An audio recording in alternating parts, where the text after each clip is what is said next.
noite aos componentes aqui da mesa. Estou aqui à disposição, para qualquer tipo de questionamento. Oh, coisa boa. Deixa eu ler essa gravata, primeiro assim. Ricardo Sérvulo, boa noite. Boa noite, Gutenberg, Malvino, Cravo, todos os amigos aqui. A satisfação sempre estar aqui. Não é das mais caras, mas a cor é bonita. Eu sempre que, quando venho para cá, sei da responsabilidade intelectual e sei da responsabilidade da etiqueta. Da etiqueta. Então eu procuro sempre buscar uma vestimenta melhor e uma gravata que melhor se adeque ao brilhantismo e à altura do seu programa e dos seus convidados. Muito bom. Eu estou aqui já fechando uma conversa com o Bruno Agra, estatístico do Instituto Datavox de Campina Grande, tentando dar uma clareada sobre pesquisa. Malvino, você teria alguma alguma pergunta para o nosso Bruno Agra?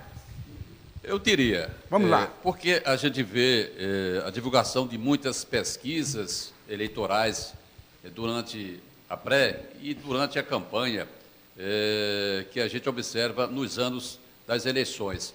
Agora, às vezes, pesquisas feitas sem nenhum fundamento por empresas de fundo de quintal criadas de última hora. Como confiar nessas pesquisas? Eita! Inclusive, há pouco eu estava até citando o que o senhor acabou de me perguntar. Toda eleição aparece um instituto de uma eleição só. Aqui na Paraíba, em 2014, o Sistema Correio, certo? Concorrente aqui, divulgou várias pesquisas com o Instituto Souza Lopes, aonde era uma empresa de Minas, chegou aqui, certo? Por intermédio de alguém, e vocês viram no que deu. Inclusive, eu fui convidado para ser um estatístico da Souza Lopes. Eu não sabia que ela ia trabalhar com o Sistema Correio. 6 meses antes dela chegar aqui, como eu presto serviço a várias empresas do Sul, nós temos parceria com a empresa do Sul do país, eu faço coleta de cliente oculto, eu faço coleta de outras empresas em parceria, certo? Então, esses institutos que aparecem de uma eleição só termina prejudicando as empresas sérias. Aqui na Paraíba existem 4 empresas sérias que eu citei, a gente citou, a Opinião, a Datavox, a Seis Sigma e a Meta-Análise. Existe em João Pessoa a IP4, a Alfa, tem uma Datavoto, hoje eu fiquei sabendo de um status, entendeu? Dentre outros que tem realmente de fundo de quintal, que está, de certa forma, desnorteando o sentido da pesquisa. Está o companheiro aqui, que esse ano eu acho que a gente vai se encontrar muito. A gente tem dado aula junto, né? É. Pós-graduação de marketing. Marketing político. Então, faça uma pergunta logo aí para ele, dessa área. Deixa eu fazer logo uma para ele. Ah, pode ser também. Ricardo Sérvulo, eu gostaria de saber de você, que você é um conhecedor da legislação eleitoral, se é correto um instituto de pesquisa ele georreferenciar o voto, dizer a referência aonde foi realizada a pesquisa e passar para o cliente a gravação da pesquisa. Você acha que esta empresa é uma empresa séria? E a legislação permite? Veja, Deixa eu explicar para o público o que é. O pesquisador chega na casa da pessoa, bate na porta e pergunta se ela pode responder a pesquisa. E na lapela do pesquisador tem um gravador. Ou no tablet, ou grava, e aquele voto é gravado. E o Instituto pode depois usar aquela gravação como quiser, ou para o cliente ou para o terceiro. Permite. Não há nenhuma vedação. O problema é que, se for constatado que, a partir dessa informação, digamos, privilegiada, com essa tecnologia específica, e que dá uma vantagem, dá uma certa possibilidade do sujeito utilizar em benefício da candidatura A, B ou C, se for comprovado isso, aí sim você poderá incorrer em uma das modalidades de ilicitude eleitoral. Fora disso, é questionável, inclusive a gente já conversou isso até em bastidores, não foi de debates, mas até onde eu sei não há nenhum impedimento, contanto que você não use para beneficiar uma candidatura A, B ou C. Posso fazer só uma observação, uma pergunta, na verdade, só complementar? Complementar. É o seguinte, a legislação eleitoral, no que tange sobre pesquisa, certo? Ela diz o seguinte, que qualquer pesquisa que for tornar-se pública, certo? Que pergunte o nome do entrevistado, que seja questionada na justiça, eu tenho, antes de passar toda a informação para o questionante, eu tenho que excluir todos os dados da pessoa que foi entrevistada. Eu já não pergunto, como empresa, como a legislação não me obriga a perguntar quem eu estou entrevistando, eu já não pergunto. Mas a empresa que perguntar, qualquer questionamento, ela tem que excluir o nome de quem foi entrevistado. Então, para mim, certo? A empresa que estiver fazendo isso, passando, de certa forma, a gravação e o local que foi executada a pesquisa, ela está infringindo a legislação eleitoral. Outra coisa, principalmente em municípios pequenos, se eu fizer 300 entrevistas neste município, georreferenciando, e passar 3 vezes nesse município, se o município tiver 3.000 casas, e eu passar 3 vezes nesse município, georreferenciando, eu vou ter o resultado de 900 casas. E isso pode ocasionar um dano muito grande a um município. A minha pergunta que eu ia colocar é a seguinte, até eu queria entender um pouquinho melhor para poder fazer o meu comentário a seguir. As pessoas são informadas que a opinião dela está sendo gravada? Não. Bom, não, então aí eu acho que tem um problema de imagem, de direito de imagem. Ele está gravando, não sei, eu pergunto ao doutor Sérgio, acho que tem um direito, cara, está gravando minha opinião sobre meu voto sem pedir minha autorização dentro de um contexto de pesquisa. Isso já é uma preocupação. Aí eu queria colocar uma outra coisa também, que é a seguinte. Como... Antes de você, eu queria pegar esse gancho. Malvina, a gente lembra disso do interior, né? Que sai falsos pesquisadores na casa das pessoas com o intuito de identificar em quem ela vota para que o partido chegue lá e tente comprar o voto ou mudar o voto das pessoas. Mas isso acontece com uma frequência muito grande durante as campanhas eleitorais. Agora, eu vou dizer uma coisa, eu sou muito cético em relação a pesquisas de intenção de voto, porque se tem errado muito aqui no Brasil, inclusive pelos grandes institutos. E o exemplo está aqui na Paraíba. Eu me lembro muito bem, né, na programação da Globo, quando se anunciava a vitória de Zé Maranhão no primeiro turno, quem venceu foi o seu concorrente, Ricardo Coutinho. Isso se repetiu em várias outras ocasiões. Eu sou cético em relação a esse problema de pesquisa de intenção de voto. Eu não lembro, mas eu acho que eu estive aqui na bancada justamente em 2010. Eu não lembro se o senhor estava no programa de Luiz Torres. Eu estava aqui na bancada no primeiro turno. Não, eu estava na TV Arapuã nessa época. Olha só, só com relação à gravação. Esse ponto da gravação, realmente, a gente não havia conversado a respeito disso. Qual é a regra em direito? A gravação, se ela é feita de forma oculta, às escondidas, ela é ilegal. Ela é ilegal. Ela só passa a ser legal se essa gravação... E ela pode até ser legal. Isso como exceção, não como regra. É que se você faz uma gravação oculta para utilizar em defesa própria. Isso em matéria criminal, isso se usa tranquilamente. Mas a regra é esta. Esse detalhe, realmente eu não sabia. Não sabia que tinha essa história da gravação. Inclusive, em um evento eleitoral que eu, inclusive, participei na eleição passada, foi passado na apresentação, certo? O entrevistador e ele mostrando a análise georreferenciada, certo? Aonde tinha sido feito e passou trecho da gravação. Então, ao meu ver, a medida... O TSE não disse nada, porque o TSE também não se pronunciou ainda sobre isso aí. A justiça em si, na legislação que tange sobre pesquisa, ela é bem clara quando ela diz que, se for qualquer pesquisa, tornar-se pública. Esta empresa que está fazendo isto, entendeu? Ela planta para o cliente que a pesquisa divulgada ela não é importante. Mas veja, tornar pública é tornar público mesmo. É colocar para o conhecimento público. Ele está tratando de um cliente. Ele disse, olha, aquela área que você foi pesquisada ali, até onde eu sei, é permitido porque você está tratando diretamente com o cliente que contratou e ele tem o direito de saber onde ele está mais forte, onde ele está mais fraco. Aí me permita um comentário, por gentileza.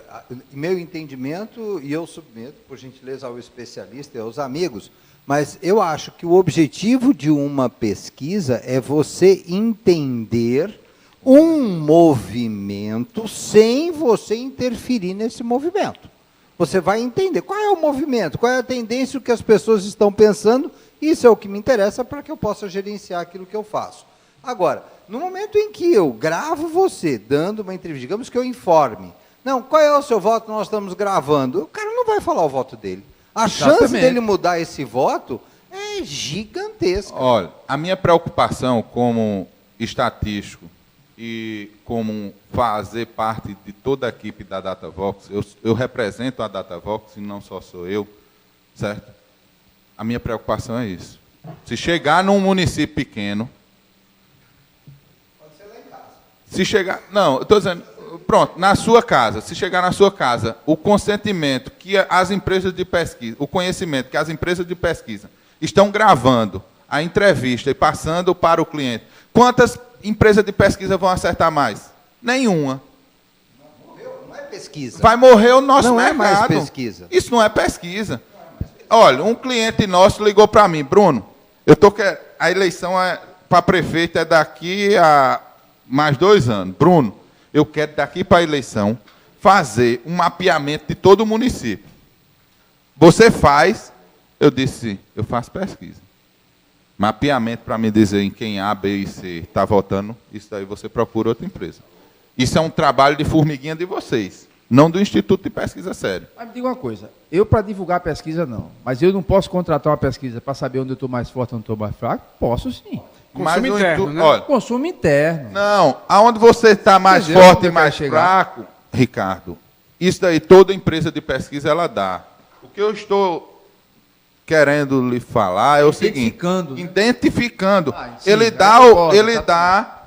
A empresa, eu já peguei ele vários... dá o mapa da mina, ele disse, entre aspas, ó, aqui fulano de tal, eleitor fulano, ciclano de Beltrano, não vota em você. Aí não pode não. Olha, se eu chegar na sua casa, se eu tiver o código, porque uma análise espacial, o que é que acontece? Eu pego o código X, Y e Z, certo? Que isso é o georreferenciamento. Se você digitar aquele código no Google, eu chego na sua casa. A mesma coisa aqui, se eu digitar uma rua no Google, eu vou bater naquela rua no número tal. Aí, se eu fiz a entrevista na sua casa, eu digo, olha, lá naquela casa, pela gravação, eu entrevistei uma pessoa de 30 a 49 anos. E só tenho do sexo masculino. Ele não vai saber quem foi que eu entrevistei? Então, o contratante vai chegar para você e vai dizer, rapaz, como é que você disse que vota em mim, passou uma pesquisa na sua casa e votou contra? Aí, se chegar uma boataria dessa num município pequeno, não prejudica as empresas sérias? Google, né? Entendeu? É chato. Tem um Big Brother, né, Malvino, agora que identifica tudo, né?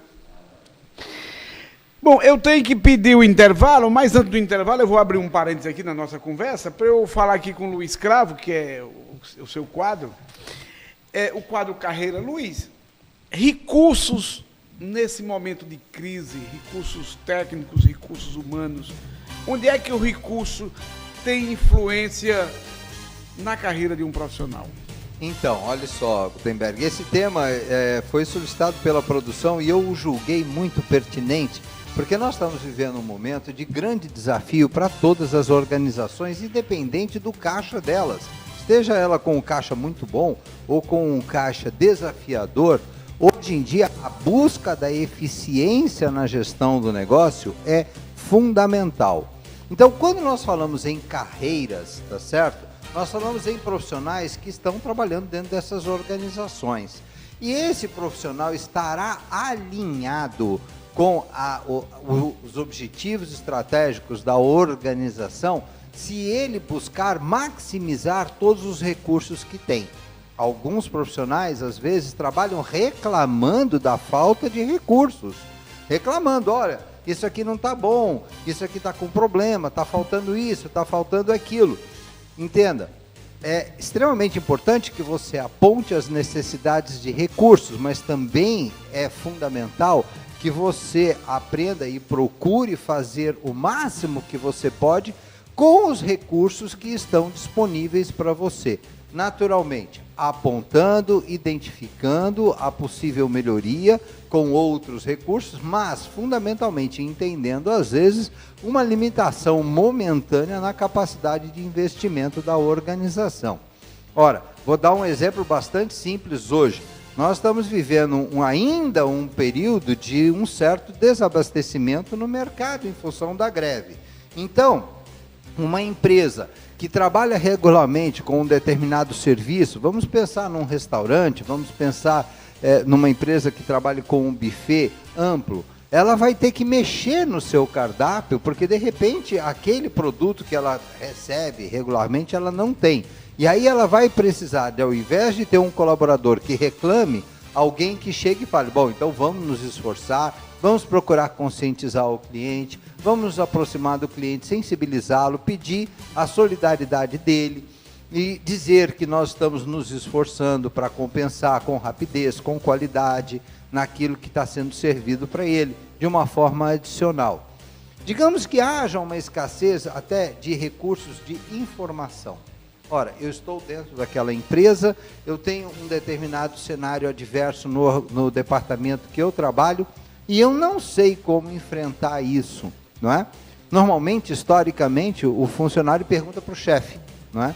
Só que hoje em dia é de se esperar que o colaborador pesquise e busque, dada a fartura de recursos de informação, que ele busque e traga soluções, que ele apresente soluções para a empresa. Olha, esta dificuldade que o nosso departamento está passando, eu fiz aqui um estudo na internet e verifiquei que outras empresas contornaram isso com essa ou com aquela atitude, com esse ou com aquele procedimento. E quando esses recursos faltam para pagar o salário do funcionário, ele deve se comportar como? Então, eu acho que é fundamental que haja compreensão, porque a falta de recursos para pagar a folha de pagamento, primeiro é preciso entender o seguinte, os empresários, quando não conseguem pagar uma folha de pagamento, é porque eles estão numa situação muito séria. Ninguém deixa de pagar em primeiro lugar a folha de pagamento. A última coisa que uma empresa deixa para cortar, se ela não tiver como, será a folha de pagamento, não é? Então, é preciso que haja um diálogo, que haja uma compreensão, e isso é uma coisa que pode acontecer numa instituição, pode acontecer numa empresa. Se você, nessa hora, você fizer um jogo muito duro com a empresa, você pode levar essa empresa a uma situação de insolvência. Digamos que você organiza uma greve, tá? E aí você paralisa a empresa naquele momento em que a empresa está, de fato, sem fluxo de caixa.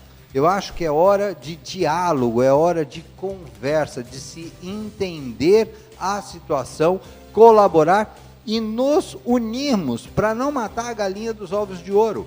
Que ela, você depende dela, o empresário depende dela, a sociedade depende dela. Então é hora de ter serenidade, é hora de buscar o diálogo e de ver aquilo que é possível. Ser construtivo, ser positivo. Sabe por quê? Eu já vi muitas empresas entrarem em situação econômica muito difícil e depois darem a volta por cima e crescerem muito. Se você estava ao lado da empresa, quando você crescer, a empresa não vai esquecer de você. Deixa eu só completar ali. Ele falou que realizou uma pesquisa na internet. Não, o funcionário pode fazer. Não, você estava dizendo, você não iniciou a frase dizendo que realizou uma pesquisa? Entendeu? Para tentar entender como estava se comportando a questão da... Ele foi falar de pesquisa, ele reagiu, né? O problema, não, mas entenda, a Só pesquisa, eu estou contextualizar a minha tentando, fala. não, eu estou tentando Ok, à explicar vontade. que hoje está existindo uma ferramenta muito forte, que é a mineração de dados, que é uma nova forma de pesquisa, certo? Eu creio que na próxima eleição, certo? já irá surgir alguns institutos que não irão mais a campo. Irão, diante do avanço tecnológico, irão realizar pesquisas diante da massa de dados disponível através da mineração de dados. Poucas empresas ainda estão trabalhando com isso. Eu tenho um professor que eu não sei se você conhece, Misael Moraes. É meu orientador e eu digo que é meu guru, entendeu? Ele foi meu orientador no meu mestrado e ele trabalha com isso. Aqui na UEPB, o NUTS, onde eu fiz o mestrado, ganhou uma licitação internacional na parte de mineração de dados. Então, aqui a gente tem um polo tecnológico e isso vai se avançar muito. Então, essa é uma nova ferramenta, certo? Que vai ajudar não só na parte eleitoral, mas na parte empresarial, que é a mineração de dados. Então, a pesquisa, a gente está falando desde o início aqui, só na parte eleitoral. Um empresário desse que está passando uma dificuldade relacionada dentro da empresa, porque ela não ouviu o seu funcionário. É uma pesquisa. É uma pesquisa de clima organizacional. Muitas das vezes a empresa vem se instalar na nossa região. Vocês não acham que o atacadão, de certa forma, se instalou naquele local porque aquele local era o que tinha disponível? Não, ela se instalou ali que, se você observar, qual é o intuito do atacadão? É vender o engrosso. Então, ela se instalou ali porque em João Pessoa, você pode olhar que tem 3 ou 4. Em João Pessoa, entendeu? Aonde se dá a densidade populacional maior é naquela região. Mangabeira, onde está a Rádio Pop, né, Valvino? Rádio Pop 89.3, viu? Para fechar o quadro Carreira. E quando o recurso que está faltando é recurso humano? O que é que o proprietário tem que fazer? Então, na verdade, eu posso dizer para você que esse é o grande desafio do empresário hoje no Brasil. Os recursos humanos no Brasil, eles estão sendo formados com uma deficiência muito elevada em função da má qualidade do nosso ensino, tá certo? Então, as empresas precisam desenvolver metodologias, elas precisam desenvolver ações sistêmicas de ampliação das competências de seus colaboradores. E quando eu falo de competências, eu não estou me referindo apenas a competências técnicas específicas.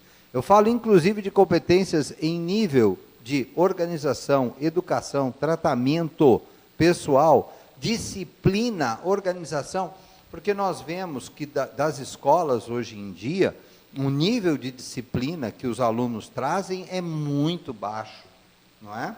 Então, as empresas precisam de pessoas que tenham esse comportamento. Então, é fundamental que a empresa tenha uma ação sistêmica de ampliação e desenvolvimento de competências de seus colaboradores, porque o mercado é carente por si só. Mas, mesmo que o mercado não fosse carente nisso, a renovação automática que nós estamos tendo hoje em dia, a evolução, né, na forma como as coisas são feitas, na evolução tecnológica, também já pressupõe a necessidade de uma atualização constante dos profissionais, dos colaboradores.